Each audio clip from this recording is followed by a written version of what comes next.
Hello everyone, it's that time again, time for another, this is Commentary with Ozzy Rose. Hello everyone, I'm Mr. Ozzy Rose. I hope everyone's having a great day. As for me, no complaints. Didn't go strutting today, I had to take care of business, but I'll be back out there tomorrow. But anyways, the topic for this commentary segment is your time. I've heard it said, and said it myself many times, that when it's your time, it's your time. And that was one of the hardest things that I dealt with when it comes to people that I loved, like family. Like you take, for instance, my late wife. She was murdered by these doctors intentionally. Her life was intentionally taken. And it took me a long time, and they virtually got away with it too. Not to go into a long thing about it, but my attorneys that I hired had enough evidence that I could have prosecuted them and they could have went to prison. Then they wanted to sue, and I said no. I said the fallout would be so bad. Everybody on my side of the family, her side of the family, would commit suicide. I said, you're not allowed to tell anyone, and we're just going to sue civilly. I said, if anyone takes their own life, it'd probably be me. And I did. 5 different times I was brought back. Each of the 5 times I wasn't dead long at all. But after all that, I could not deal with, it was still her time. It took me a long time, a very long time, a lot of years, for me to finally say it. Even though her life was intentionally taken, and she was number, I think, 18 of the women they intentionally killed. The men they done this type of operations with, they all lived. They hated women. I'm not going to go into I went into it in confessions videos and stuff, but we lost in court civilly. My attorney stayed on them. About 8 years later, we won a small out-of-court settlement. It wasn't even pennies on the dollar.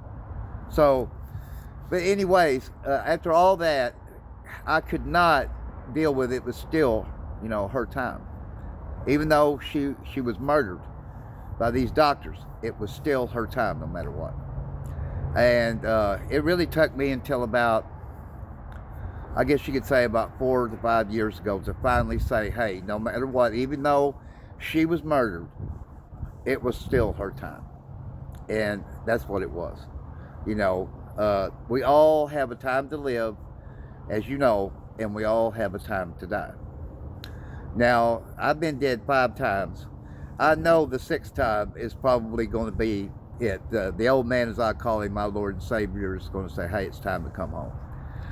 But I'll give you an example. Each time that I committed suicide, each time, and they brought me back, I felt it from him. It's not up to you, boy. It's up to me when I say it's your time to come up. Each of the 5 times, that's what he let me know. He didn't tell me in my ear. That's just what I felt. So after the 5th time, I thought, man, I can't even fucking kill myself right. They keep bringing me back. So I decided to live. But it took me till, like I said, about 4 or 5 years ago to finally say it was her time, and it was. And I know when you lose a loved one from being murdered, I know you don't look at it that way. And then some of you do, some do. No matter what, it was still her time. And the doctors, the 3 doctors that did this to her, I know for sure 2 of them have done passed on. The 3rd one, the head doctor, he could possibly be dead, or if he's alive, he'd be in his middle to later 70s now.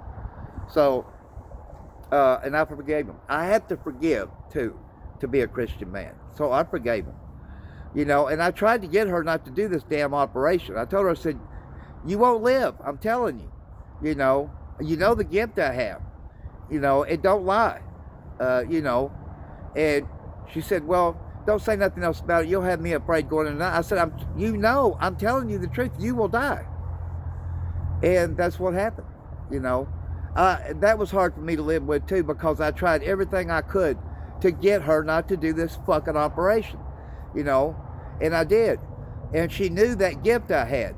It's not that I'm a psychic, I'm not, or a prophet, I'm not. I've always had that gift from 5 up, and it never lied, And she knew that, but she still wanted to do gastro bypass surgery, And then after her death, this is what I felt. And I didn't feel this before her death. And I think she would have stopped if I'd have told her. She wouldn't have done it.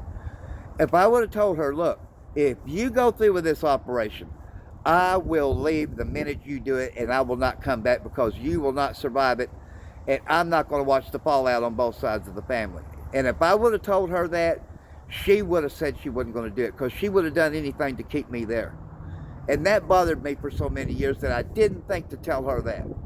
I punished myself greatly for that, you know, but still, I don't do that anymore, you know, but it was still her time, you know. When I look back on the family on my side, the family on her side, and they're all gone, you know, I wonder sometimes why I'm the sole survivor. And I don't know. There's things we'll never know, of course, you know, but I do the Lord's work. And the only reason I think he has kept me around has been just for an example, you know, that no matter how bad things get, you can still live a true happy life. And I do. You know, I don't keep my head in depression. I beat depression's ass finally. And it's my time to live. And that's what I'm doing. Because I know when my time comes up, and it's time for me, hopefully I get to go home up there, you know, I'll get to see them then. But I'll see them as kids, because you're kids when you're up there. And I didn't get to be a kid in life, you know, and I don't regret that either, but I didn't get to be a kid. So, you know, you have a time to live, as you know, but there is also your time to die. I hope when it comes my time to die, I hope anyways, we don't get to pick how we die, you know what I'm saying? But I hope I die like my grandfather on my mom's side did. He got up to shut the door, fell over like that. He didn't even have time to know he was dying. He was 84 years old. He would walk 4 miles to town and 4 miles back, sometimes every day, you know. And I never known him to be sick, you know, and the coroner said he died like the snap of his fingers. He didn't have enough time to even know he was dying from a massive heart attack at 84 years old. So, you know, I hope that when my time is up, I hope I get to go like that. But like I said, we don't get to pick how we die, you know. I truly do believe it's up to the man upstairs. It's like this. He allowed what happened to my wife. He didn't cause that. He allowed it to happen. But it was still her time, you know. And that's what gets me through today, you know.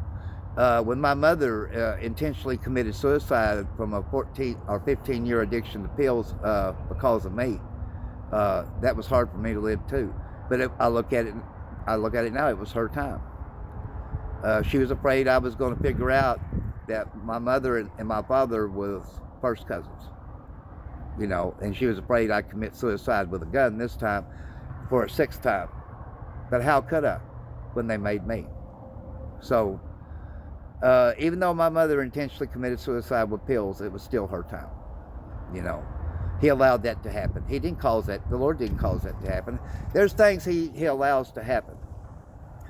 But I hope this gives you some solace out there. When you look at me and you, especially people here in Jonesboro, and you think I don't have anybody, yeah, I do. I have all of you. I have 83,000 people, plus I have the man upstairs. And I live a true happy life. And I do. When I think of all my loved ones, when it was their time to go, I try not to think of how they went out. I try to think of how they lived. The time that they got to live on earth. You know, so like I said, there's a time to live, a time to die. We none want to suffer, of course, you know. Some do, and that's sad, you know. That's going to be about a wrap for this. I hope that y'all can take something away from these commentary segments that I do. I only try to give you examples of me. And right now it's my time to live, and I'm living it, and I'm loving it, and I'm having a great time. But one day, it'll be over with. And then I get to know what the heavenly happiness is all about. At least I hope. I'm trying hard to reserve me a room up there. But until then, I'm going to have my time down here. God bless you all. Thank you all for putting up with me in these commentary segments. And the topic for this commentary segment was your time. So long, everybody.